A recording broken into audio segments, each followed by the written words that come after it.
really special, cool start of the new year with our friends from Thomas Jefferson University in the East Coast. And again, this is such a cool topic. I love how in this start of the year where we always think about what's new, what's out there, what's next on the horizon, our friends from Philly yet again show us a great new mind-expanding topic.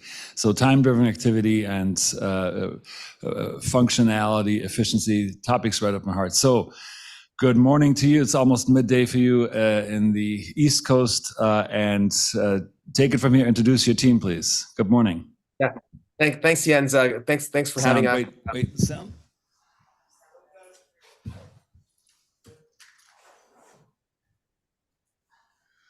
One second. We still have a sound defect. No problem. All right, we're ready. We hear you. All good. Perfect.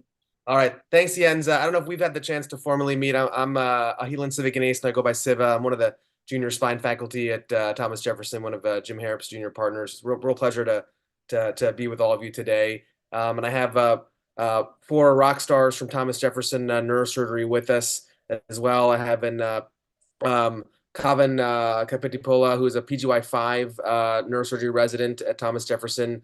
Mitchell Self, who's a PGY4 neurosurgery resident. Arbaz Momin, PGY2 neurosurgery resident, and then AJ Lopez is one of our postgraduate spine fellows with us. So thanks to them as well for participating. So I'll go ahead and share my screen and we'll get this going. Can you guys see that okay? Looks great. Yes, perfect.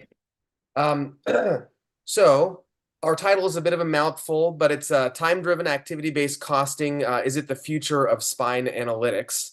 And so I'll start off with just a few minutes of sort of setting the stage for what is time-driven activity-based costing, why it might be important as the sands of healthcare shift in the coming years. We'll talk very briefly about some of the work we've been trying to do at Jefferson, and then we'll tee it off for the 4 of our participants to talk about some interesting papers that have come through the literature in the last couple of years. So just to set the stage, my interest personally in this topic of time-driven activity-based costing was really born from this seminal Harvard Business Review article that was written by Michael Porter and Robert Kaplan called "How to Solve the Cost Crisis in Healthcare." I read it first when I was a mid-level neurosurgery resident at Vanderbilt, and it was quite shocking actually because at Vanderbilt we had sort of prided ourselves on having one of the early prospective outcomes registries. In the second half of my residency, we started doing a lot of research on so-called cost analytics for spine surgery. And we were very proud of ourselves. We published on variation in costs for different type of spinal fusion procedures, comparing one surgeon to the other. And we really thought we were onto something. And what this Harvard Business Review article sort of bluntly stated was that most of us in healthcare don't actually understand the true costs of the care that we're delivering. And what Michael Porter and Robert Kaplan really delve into is the idea that when we say costs, oftentimes what we mean are charges or reimbursements or collections or even measures of productivity like RVUs. And what we end up doing either in the accounting departments of our hospitals or in private practice bookkeepers is using these sort of alternate metrics as a proxy for the true costs of care. And this leads to systemic inaccuracies. And it also leads us to save money sometimes for so-called the wrong people. And so what really opened my eyes was this idea, and it's a very popular and mainstream methodology outside of healthcare, is what's called time-driven activity-based costing. And it really focuses on the true direct and indirect costs to a practice or to an institution to deliver an episode of care for a patient. And so it's somewhat simple in the methodology, but strikingly, I think it's quite powerful. So just to give you a visual of what this might look like, this is from that seminal Harvard Business Review, where they took a typical outpatient episode for an ENT clinic. And essentially what time-driven activity-based costing does is it basically creates a process map for the patient through every step in a care episode. And it asks some simple questions. what are the personnel resources that are being applied to that patient at each step, and what are the material resources that are being applied to that patient at each step. You measure the time that each resource is being applied, and you generate a dollars per minute cost for each of those resources. So for example, if that patient spends 4 minutes with the front desk receptionist, that's documented. Then we have to look at what are the dollars per minute that the institution or practice is paying that receptionist, dollars per minute, times that, say, 4 minutes that patient was interacting with that individual. You do the same thing for every personnel, whether it's the nurse, the MA, the surgeon, himself or herself, APP provider. And you do the same thing for the material resources. So if you have an X-ray machine in the back, the rental cost for the facility that you're providing care in, any sort of capital expenses as well. So if you tabulate the time spent in each step of care and the material and personnel resource costs for each step, and you do the arithmetic, you'll come up with a true total direct and indirect cost for a given episode of care. So this is a powerful methodology, and when we looked at the literature when I started here at Jefferson, we noticed that there were a couple papers that used this methodology in the surgical space and in particular in the spine space. But for the most part, there were a couple weaknesses we saw. One is that it inevitably required either a research nurse or a medical student with a clipboard to shadow the patient through every phase of the episode of care and tabulate everything that was going on. Or it required sort of a black box software from a third party that claimed to have the methodology built in and baked into the back end to be able to provide these analytics for the surgeons and the practice of the institution. So the question we asked is, can we automate time-driven activity-based costing for the surgical world and do it as a software layer on top of a major EMR like Epic or Cerner, so that it becomes sort of a frictionless, low-cost, easy, almost routine prospective part of just delivering care and provides this data infrastructure that we can then derive some insights for. So that's sort of the background for what we've been doing at Jefferson, and hopefully it'll be a good foundation for the 4 articles that we're discussing. So before I pass it on, this is an example of some of the data visualizations that we've been able to create at Thomas Jefferson. So this is a plot looking at every surgeon that does a certain volume of 1-level ACDFs at Thomas Jefferson Neurosurgery. Each bubble is an individual surgeon. The diameter of the bubble corresponds to the case volume for that surgeon for 1-level ACDFs in particular across the Jefferson enterprise. And where that bubble falls on the y-axis is the true total intraoperative costs average for that surgeon for 1-level ACDFs. And you can see that there's some striking variation there. We see some surgeons that are at about $9,000 per case, other surgeons that are about $3,000 per case. So almost a 3x difference in true total intraoperative cost for a 1-level ACDF using our time-driven activity-based costing methodology. And it's funny, anyone in the spine space would say, gosh, a 1-level ACDF is somewhat of a homogeneous procedure. Sure, there's differences in interbody graft type and this and that, but you would expect that there would be less variation in this type of procedure than some other things we do in spine, but nevertheless, there's significant variation. Here's now a look purely at operative speed. So this is plotting every Jefferson neurosurgeon who does a reasonable volume of 1-level ACDFs and just looking at the time component alone. So some surgeons on average about 2 hours, other surgeons on average about 4 hours for a 1-level ACDF. And because time is such a critical piece of the puzzle for time-driven activity-based costing, this is a key metric to look at. So we then asked the question, all these hospital systems are now merging, and every day on Becker's you read about a new acquisition and enlargement of a given conglomerate. So, Jefferson now has 18 and maybe now 20 hospitals in its enterprise. So we wanted to look geographically, spatially, to see if there's variation in cost. So here we have total intraoperative cost for 1-level ACDF on the y-axis, and on the x-axis, each tick mark corresponds to a different hospital in our enterprise. And again, each bubble corresponds to an individual surgeon at that individual site. And you can see that there's incredible variation in cost within a given site in the enterprise and within surgeons in a given site. And this goes to show that in the future, what may be happening is that certain types of cases may get consolidated at low-cost sites. Maybe it doesn't make sense to do microdiscs at the large university hospital setting where the costs are higher. So the big question then is, okay, sure, we all know that surgeons are across the board in their intraoperative costs, but can we drill down and identify the drivers of the variation in that cost so that we can develop standardization protocols to bring down those costs and improve the margins for your private practice or hospital and so forth?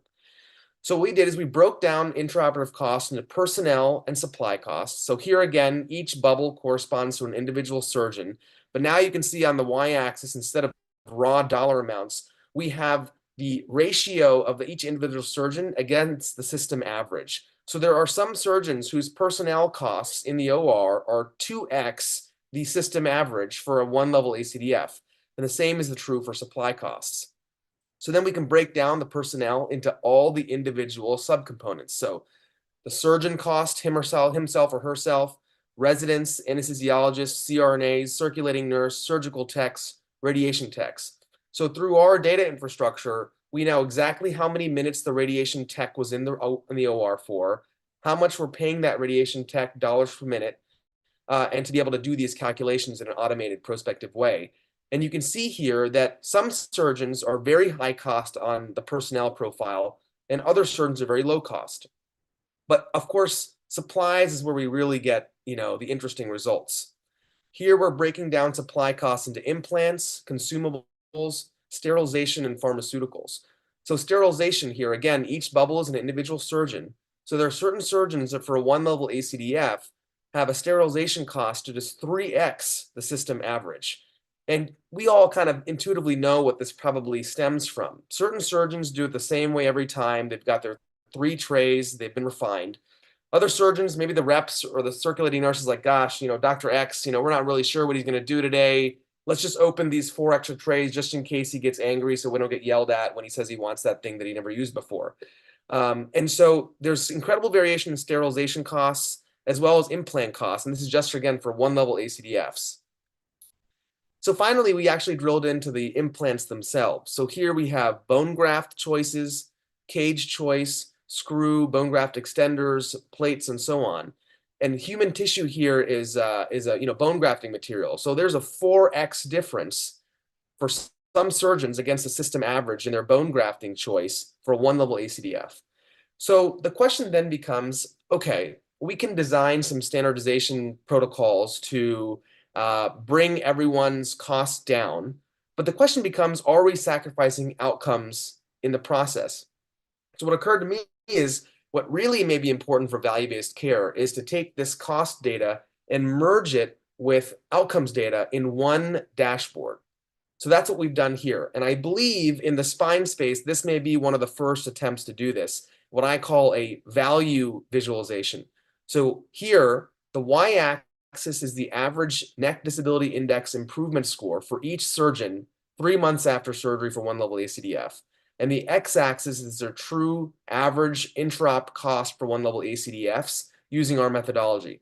Again, each bubble is a surgeon, and the diameter of the surgeon is the volume of cases that they do for one-level ACDF. So as you can see here, you want to be in the top left quadrant to be a so-called high-value surgeon, achieving high patient-reported outcomes after surgery at low cost.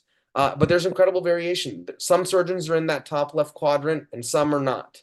And where this visualization, I think, is powerful is that if we were to institute a standardization methodology, excuse me, one second, a standardization methodology, what we could do is then 6 months after our initiative, we can regenerate this visual and see how these bubbles move across this Cartesian plane to see how we're actually both affecting the costs and the outcomes at the same time. Because as we joke, in these circles, the cheapest care is no care at all.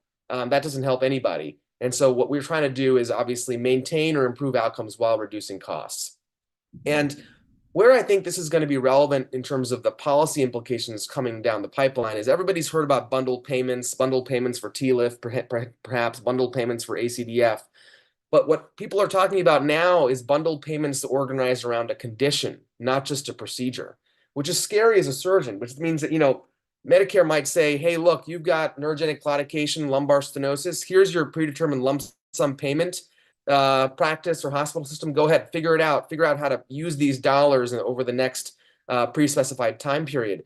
If that comes down the pipeline, then the surgeons that, for example, might do a cervical foraminotomy for a unilateral cervical radiculopathy on an appropriate patient will come down on the cost curve relative to a surgeon that is doing an ACDF for that patient.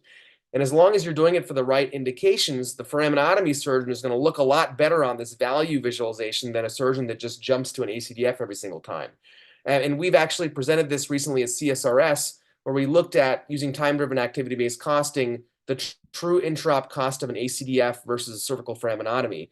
And no surprise, the ACDF costs about $7,500 on average, and a cervical foraminotomy costs about $3,000. No surprise, given that there's no implants on the foraminotomy. But these kind of differences are going to be relevant as pay for performance, population-based health reimbursements, and condition-based bundle payments come down the pipeline. So I hope that sets the stage for sort of the relevance of this methodology of time-driven activity-based costing. And I'll turn it over to our star panel here from Jefferson to talk about some interesting articles that have come out recently. Great start. Do you want to introduce your next speaker? Yeah, absolutely. Kavin, there we go. So Kavin is a Rockstar PGY5 neurosurgery resident at Thomas Jefferson. He's planning to go into spine, so he's one of the good guys. And excited to have him talk about his article. It's the one article out of the four that actually looks at an orthopedic issue, not particularly a spine issue, but I think some of the best insights we can gain are from seeing what folks are doing outside our narrow space. So I'll turn it over to Kavin. Thank you, Dr. Silva. Appreciate that. So again, my name is Kavin Papadopoulos. I'll be presenting this article on time-driven activity-based costing, determining bundle cost for rotator cuff repairs in orthopedic surgery, which is mainly out of my wheelhouse as far as the surgery goes, but the costing is something we're pushing very aggressively here at Jefferson. This study was done at Henry Ford in conjunction with Brigham and Women's in the Harvard Medical System by Eric Mapney and I. So essentially, just kind of, I've already explained what TDABC is, but in a very dry sense, it is the cost of healthcare resources consumed as a function of time spent by whoever or whatever is being used to treat that patient. And so to reveal that true cost, you need two parameters. One is the cost per unit of time of whatever care driver you're calculating, and the unit of time that care driver was used to complete patient care. You multiply the two and you get a final cost. And that cost is based on the actual time spent in providing the patient care. So this is in contrast to old models like activity-based costing, relative value units, which kind of assign a value depending on expenses of the healthcare venture, but doesn't actually take into account time spent providing care. The goal of this was to do that TDABC costing for primary rotator cuff repairs. The time frame that they cost analyzed was day of surgery to 90 days postoperatively. And this was a retrospective chart review. They did 100 patients over a year's period of time from 2018 to 2019 at Midwestern Tertiary Care Health System. That includes, their flagship hospitals, their associated community hospitals, and other independent clinical sites, including outpatient surgical sites. There are three kinds of variables that they wanted to assess. The first being direct fixed costs, things like the cost of the suture anchor, aka implants, things that you need to provide to do the surgery, but those are the same from patient to patient. Direct variable costs, which are essentially the personnel costs. That is the cost of, say, the orthopedic surgeon or the nurse providing care to that patient. That can vary from patient to patient depending on the nature of the pathology, how severe the disease is, and what that patient exactly needs. And then there's indirect costs that are not directly related to direct patient care, however, are contributing overall to patient care experience. And that is hospital administration, marketing, building maintenance, things like that. So to come back real quick, those three things have variable ways of measuring them, right? Direct variable costs, fairly easy to measure because you have how much you know how much each employee is making. Fixed costs, you can essentially get the cost of an implant from a accounting department, but indirect costs are a little bit harder to measure because it's a little harder to say, marketing contributed X amount of percent to patient care provided. So that is typically used as a ratio. So to kind of determine exactly how you figure out the cost drivers, the care drivers for each patient, you create a process map, which Dr. Silva had mentioned in his PowerPoint. This is a process map they used. Now, you can see here, there's a little color key involving which stakeholder is involved, but essentially this really granularly details what happens to a patient from the time they walk in, they check in, talk to anesthesia, they're literally wheeled, they're prepped and draped, operated on, woken up, brought to PACU. What's helpful with this is you can really granularly decide, okay, these are the people and items that contribute to cost, and very easily now you can drill down and see how much each contributes to the care. And this is the post-operative phase, which they determine stratified into physical therapy visits, surgeon and physician assistant visits, and imaging as well. And sorry, it was the operative phase. So then they took, for direct variable cost, that is in personnel cost, they used average salaries from Glassdoor, converted that to a cost per minute, assuming 80% of time was actually spent working and 4 weeks of vacation. And the time spent from each personnel was calculated from the EMR, and implant costs were obtained from accounting. So demographics pretty standard, as you can imagine, a relatively older population, average age of 59 years, and a slightly overweight population, BMI 32, otherwise pretty standard, the gender split.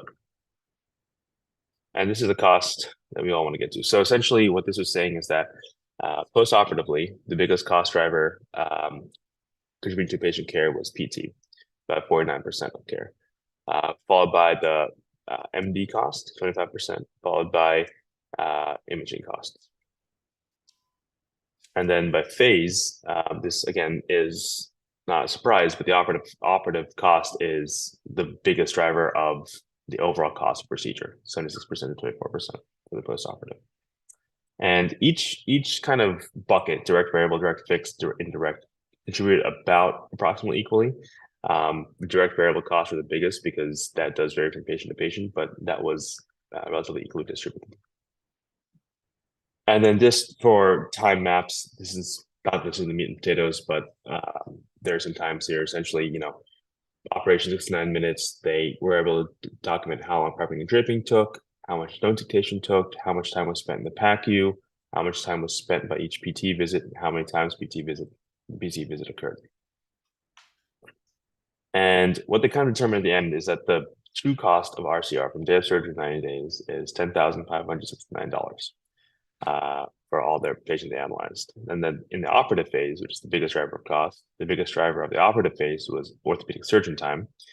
And the biggest driver in the post-operative phase was physical therapy time. And the anchors were a significant portion of the overall cost at 12% of operative and 9.2% of overall cost. So where does that kind of leave us? So we have this information now, and a large value in TDABC is descriptive. Now we know, this is how much it took for this healthcare system to provide rotator cuff repair the way they do it. And we now know, the surgeon costs, anchors, and the physical therapy are the biggest drivers. So knowing this, when we're creating bundled payment system for RCR, which already exists for joint arthroscopy, but it's trying to be expanded, we can use this data to negotiate with payers and hospitals. Be like, okay, this is how much you're proposing to reimburse. This is how much a true cost is, and maybe there's some discrepancies. Maybe they're going to be more efficient. Maybe we can parcel out the reimbursement a little bit better. But the value with this is providing information so that everyone's negotiating from a place of information and can do what's right and fair for everybody, primarily the patient. Now, this is obviously limited. This was, their institution's data, and they, do not they specifically say that they don't generalize this to the whole U.S. population or international population. So there's certainly a limitation here. And then, of course, the time sink it would cost to directly calculate everybody minute by minute, and everyone's actual true salary would be tremendous, which is why an automated layer on the EMR would be very helpful. But in lieu of that, until we have that, there are potential for inaccuracies in cost estimates. So that was their paper. I think it's great that they did that for rotator cuff repairs and orthopedic surgery. We're doing it in spine surgery, and hopefully this expands to all surgical fields and even non-surgical. So we all know exactly what healthcare is costing us, and we can be very granular when we discuss the future of reimbursement and the future of healthcare payments. Yeah, thanks, Thank you Todd. very much. It's a great summary. I think what's unique about this paper, even though it's not obviously in the spine space, is that they applied the TDABC methodology not just in the operating room, not just even in the inpatient setting, but across this 90-day episode. And I think that's relevant for all the reasons that you mentioned. I think similar efforts for bread and butter, common high volume spine procedures will be very valuable. If for no other reason, to arm surgeons and practices with the information on their true cost profiles so that they can negotiate intelligently with commercial payers and potentially even government entities to make sure that we're getting appropriately reimbursed for these entire phases of care. Yeah, absolutely. All right, why don't we go to the One second, one quick question. So this is obviously hugely important, and value-based care is this catchword of the last decade that will project into this new year dramatically. How much additional cost, how much additional operational, I should say, intervention is it necessary to get this kind of a time-based cost analysis going? Is that an extra FTE? I think you're alluding to that earlier. Is that something that's pretty automated and can be extracted simply from the already present data? And who does the data cleaning to make sure this is actually real? Yeah, that's a great question, Yen. So I can speak for us at Jefferson.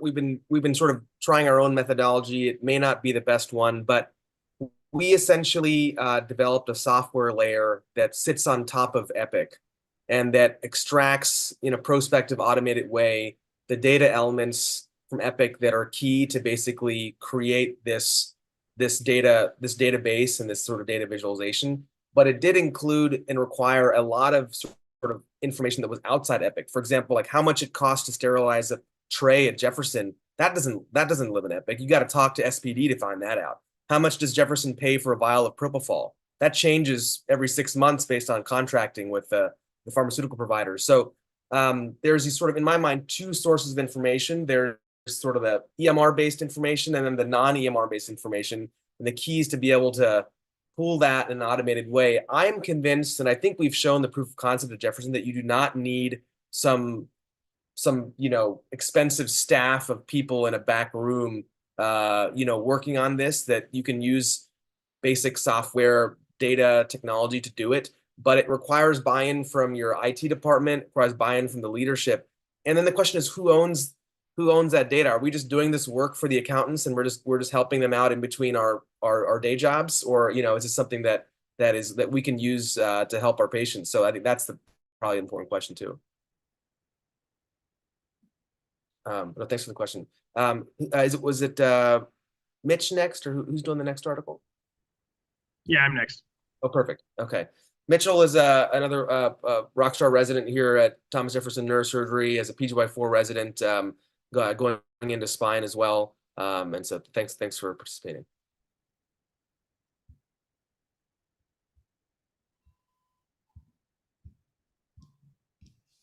All right. Hey there, I'm Mitchell, like Dr. Siva said. Thanks so much for having us. Sorry for the scrub cap. I just got out of Dr. Harrop, so our likely Oh, no, sorry. So, sorry for that. Let's see, share this. Yeah, thanks so much for having us. I love watching these, actually, and I never thought I would see myself on here. So thanks so much. It's been great. I'm going to present our own paper. It's on the marginal cost of exoscope versus the operative microscope versus just loops for an ACDF, and kind of the time-driven activity-based costing, our methodology and analysis of that. No disclosures. So as everyone knows, there's multiple ways to perform an ACDF. As we kind of talked about earlier, we thought all the costs would be relatively similar, but kind of through some of the data that Siva pointed out, there are large differences in costs, at least at our institution.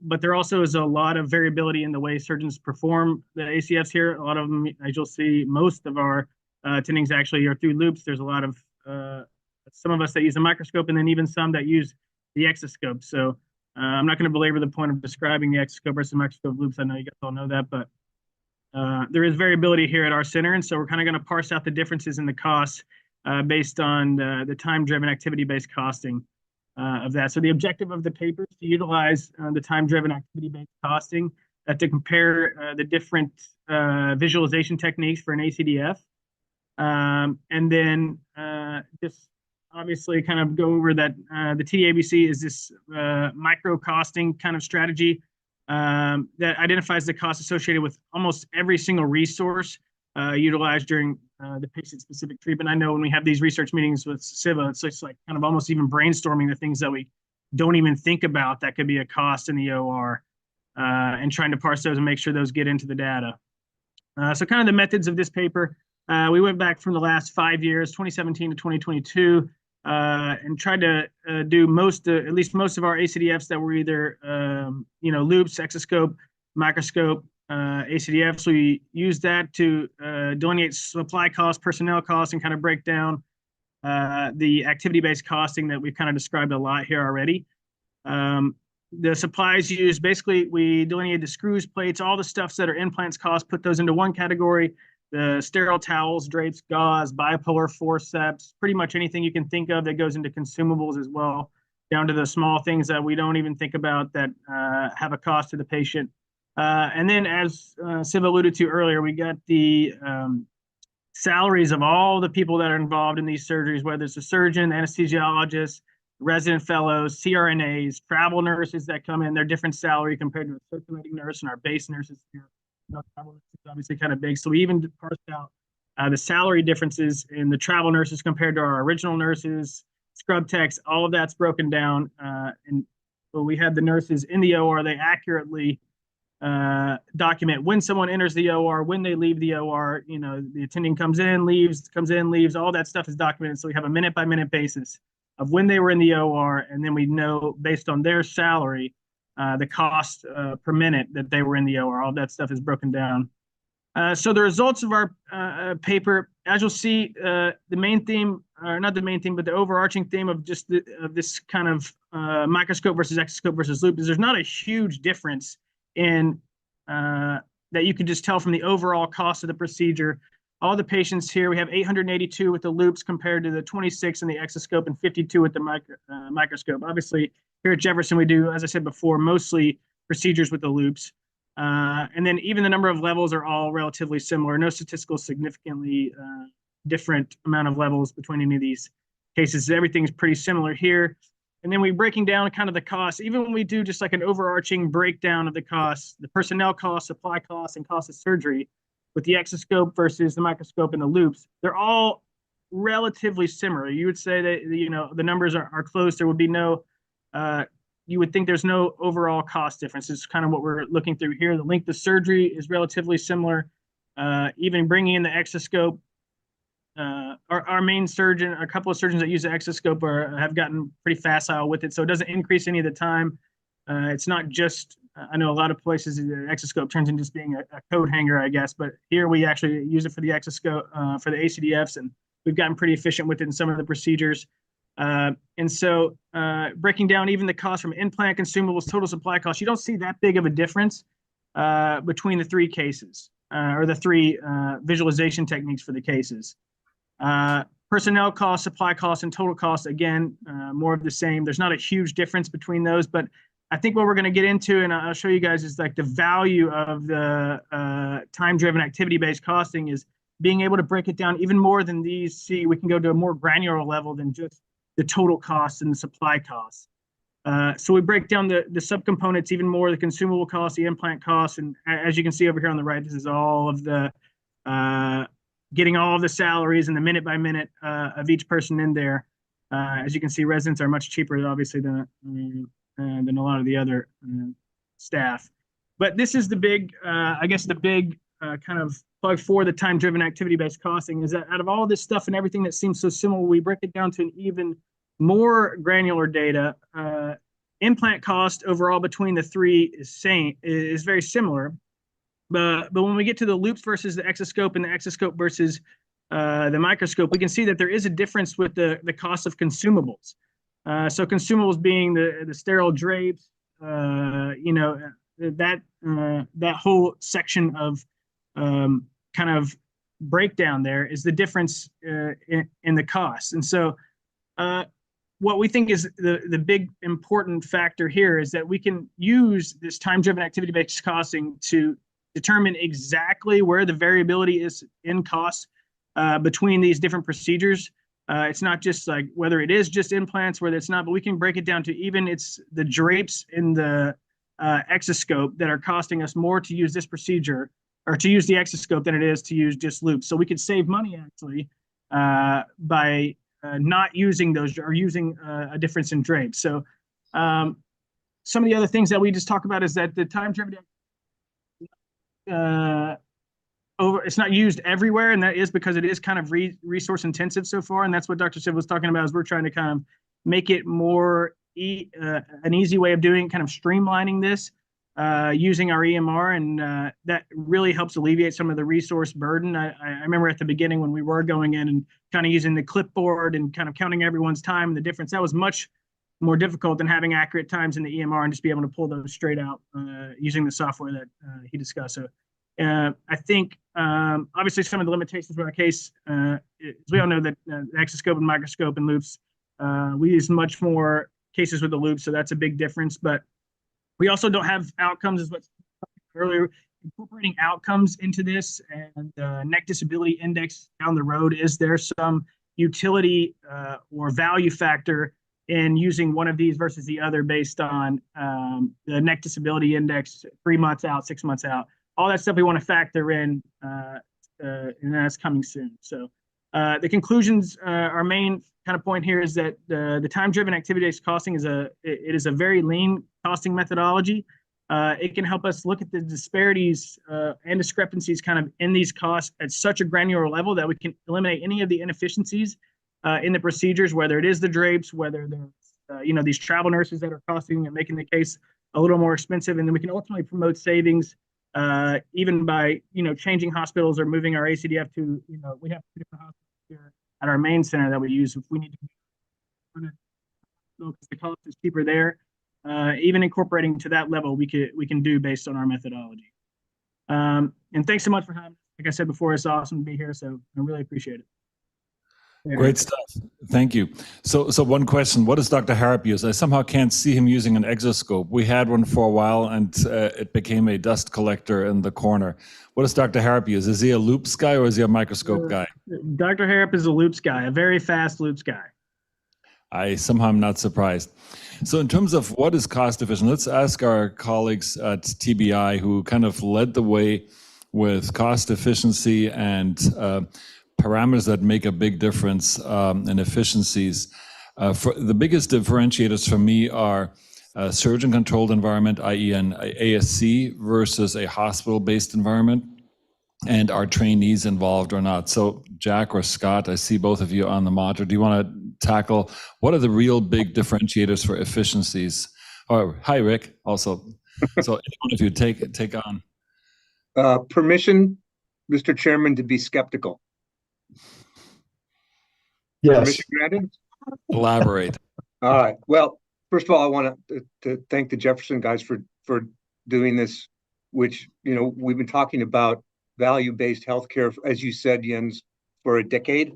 And we're really just gathering data at this point, and it's kind of an academic exercise.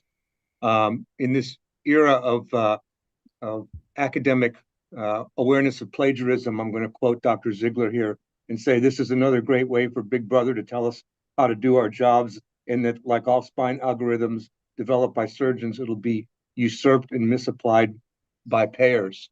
And my point is, the skeptical point is, we gather all this data and then we go to who? And I think was already mentioned, private payers. Well, what's this data? This data is transparent. What's the enemy of the private payers? Transparency. They're not going to buy this. You go to the government. This is very efficient.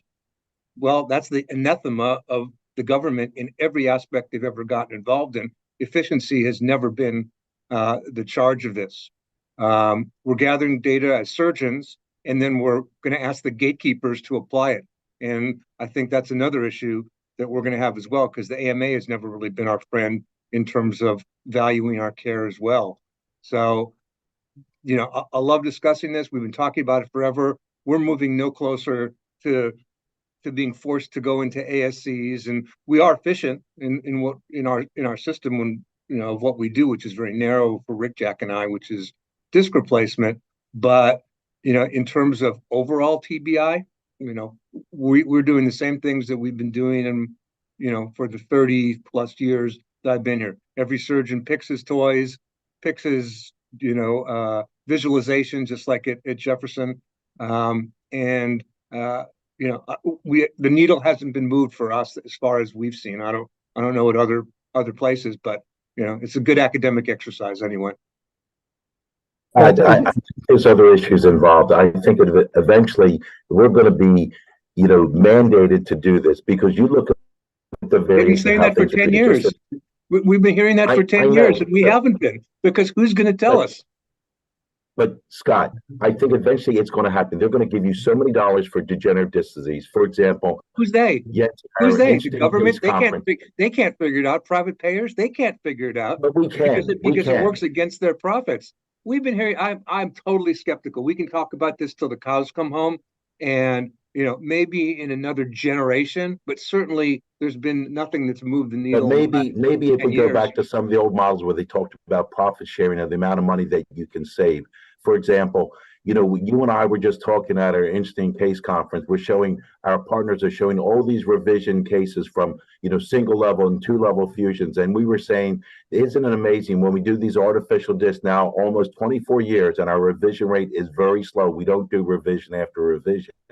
Somebody's going to put the clamp down and say, hey, you had $10,000 to take care of somebody with radiculopathy or degenerative disc disease. We don't care what you do, but that's all you're getting paid. That will happen. I'm not a skeptic. My point, and maybe Jack's point, it's not going to be us though. We're doing all the work, and someone else is going to tell us, you know, what money is appropriated if they can figure it out. And certainly the people who control the money now can't figure it out or don't want to in the case of private payers, because it'll cut their profits.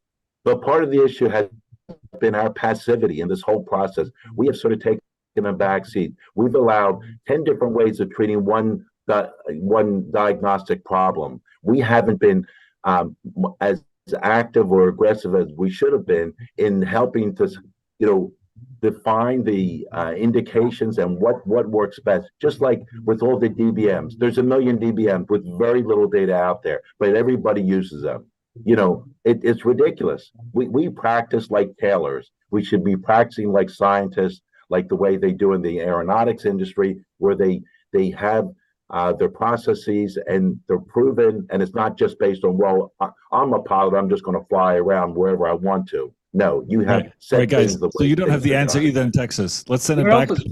Where else in the world? Where else in the world do they do it efficiently, or any better than my Texas friends arguing? So back to Philly. Give us some more science. You want to ask any more questions, Jens? Thank you, Jens. We'll have to have an all-day symposium on this. Yeah. Sorry about taking your time. No, great. Discussion is great. That means we're talking about something interesting, so that's good. I think next we have Arbaz. Is that right? Arbaz Momin. He's it's me. PGY2 neurosurgery resident, Thomas Jefferson. Thanks very much for being here, Arbaz, and looking forward to your article.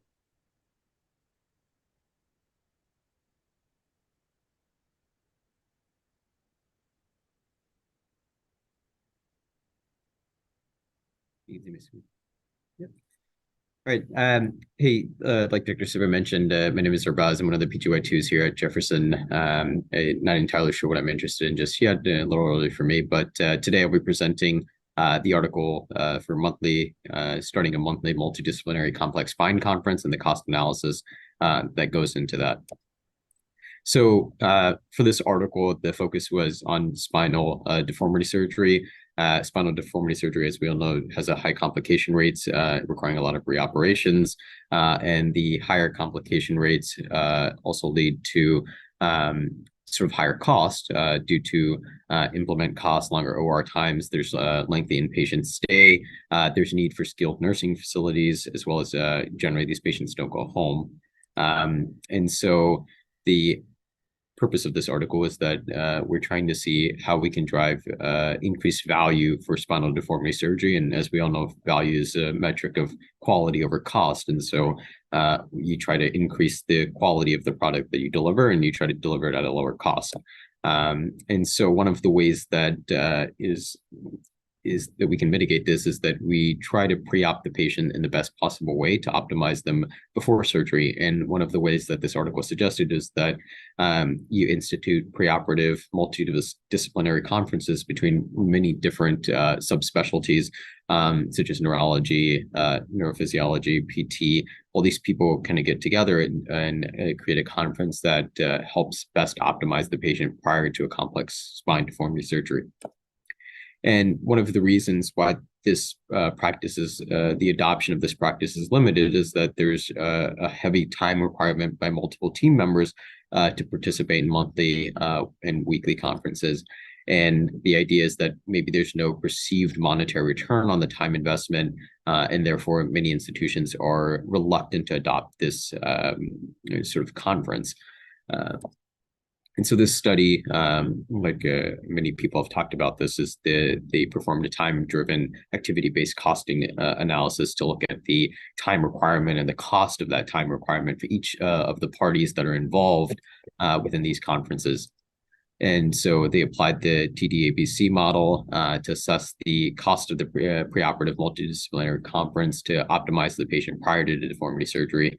The aims of this study was that they were trying to identify areas of high and low cost in a conference team and try to further refine that cost, and also to demonstrate a value that you get by instituting such a conference and looking at the potential savings through a reduction in complications after implementing a multidisciplinary conference for spinal deformity surgery. And so what they did was that they looked at the time spent during 3 phases of care. So they looked at the preparation for the conference, the presentation at the specific conference itself, and then any follow-up tasks that were left to do after the conference. And then they looked at the costs associated with, anesthesia, pain, internal medicine, all these different subspecialties involved. And then they also looked at the cost of chart review, handout creations for the conference, and then also, like I mentioned, the time spent during the conference as well as discussion at that point.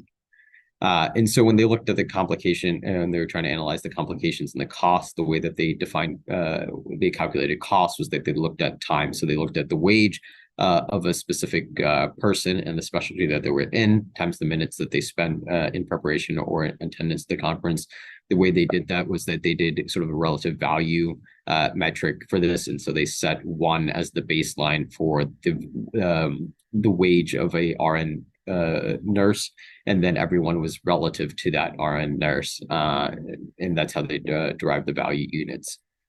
Complications were defined as within the first 30 days from the index surgery. And then the cost of complications was defined by a systematic review that they had used within the literature. And each complication had a specific cost to it.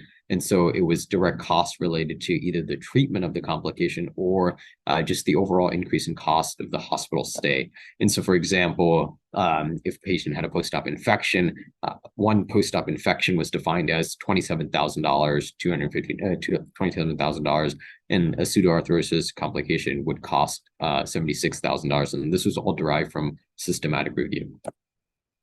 And so when calculating the value, what they did was they looked at the cost data for the 30-day complications 2 years before and then 2 years after the implementation of a multidisciplinary conference at their institution. And then they looked at the total cost savings that are directly related to complication reduction after implementing a conference like this, and then the total cost of operating the conference itself. And then the value is derived as the total cost savings that you get from complication reduction after implementing the cost of the conference minus the cost of the actual having the conference itself.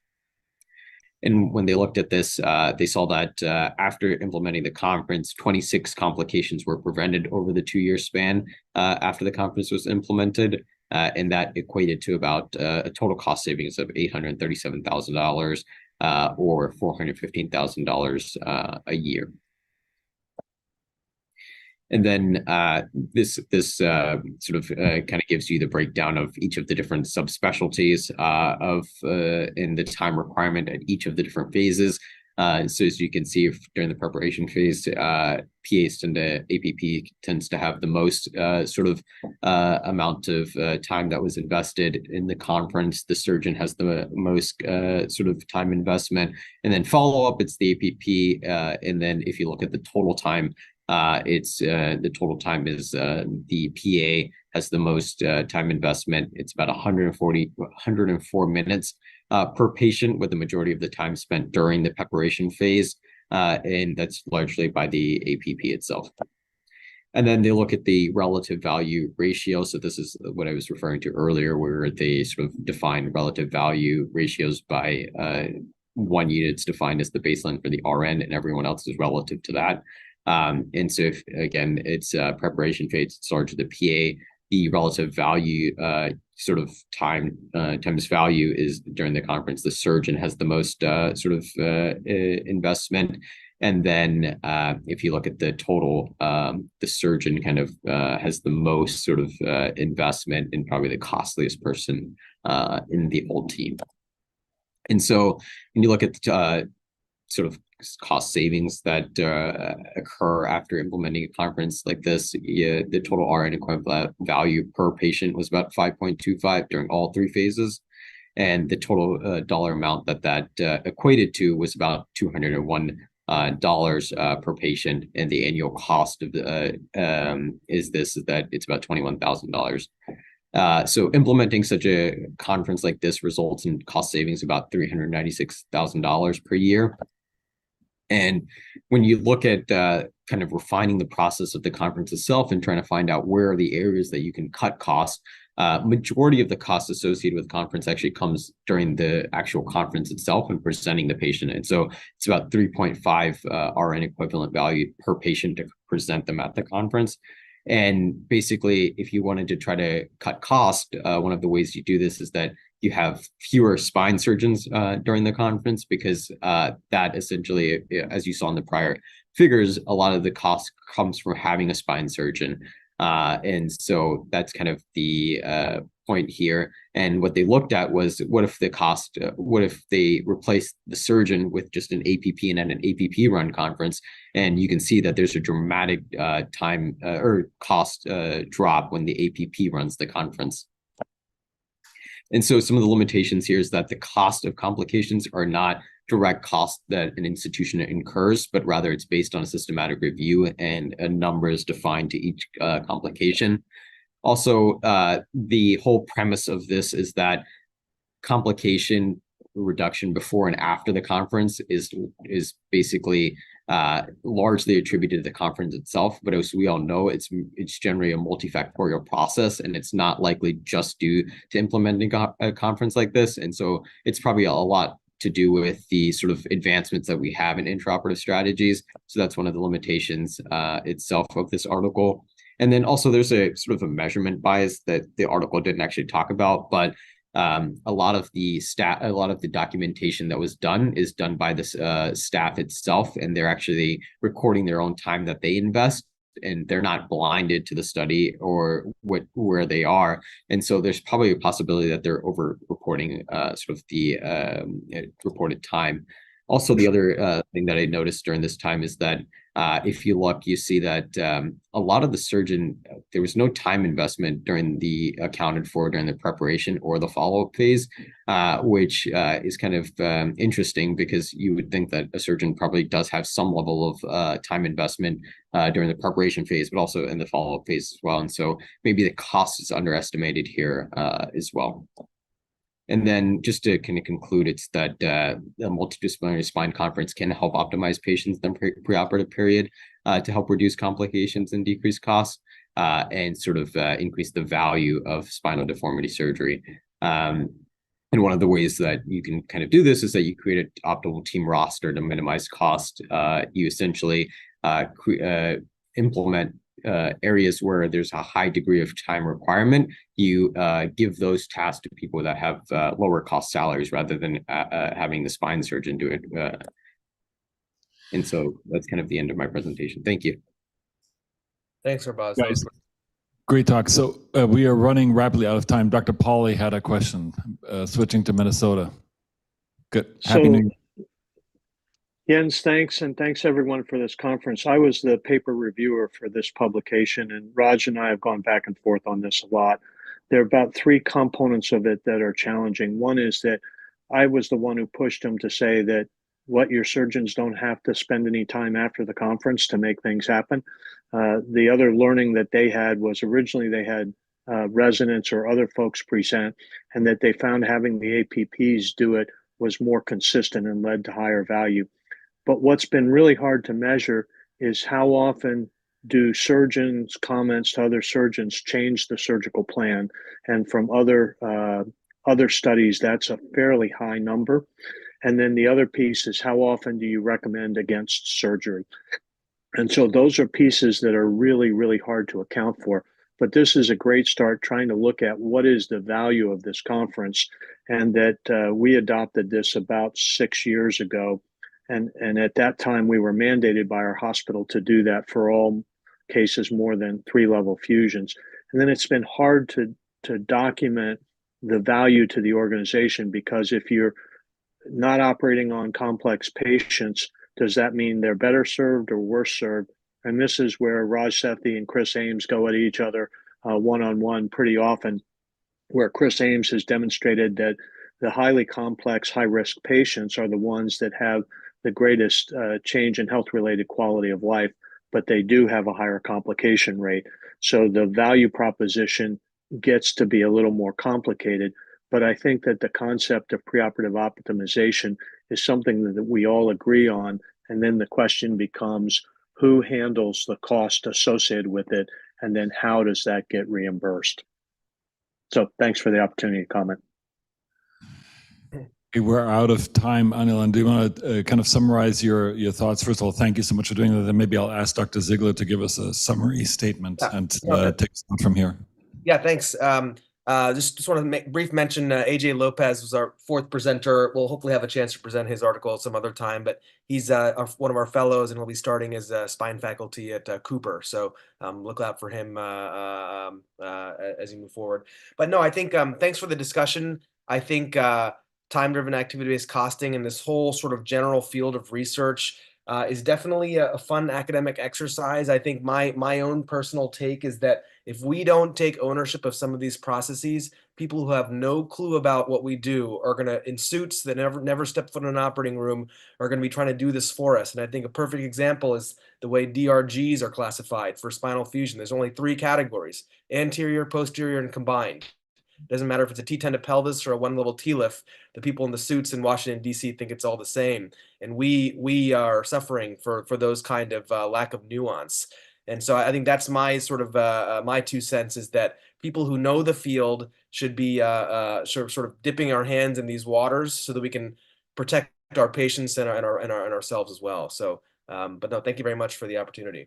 Yeah, you guys did a great job, Dr. Sethi. Thank you. That was one of the best new explanations for granular metrics now for health economics that I've seen. So it's going to be very helpful for us. And you alluded to several times, we have altruistic goals when we put these things together to try to get better outcomes for patients. But the potential is there for someone to change that to a cheaper goal, and cheaper and better don't always mix. So that fight will go on, and I apologize for my partners taking up some of the time.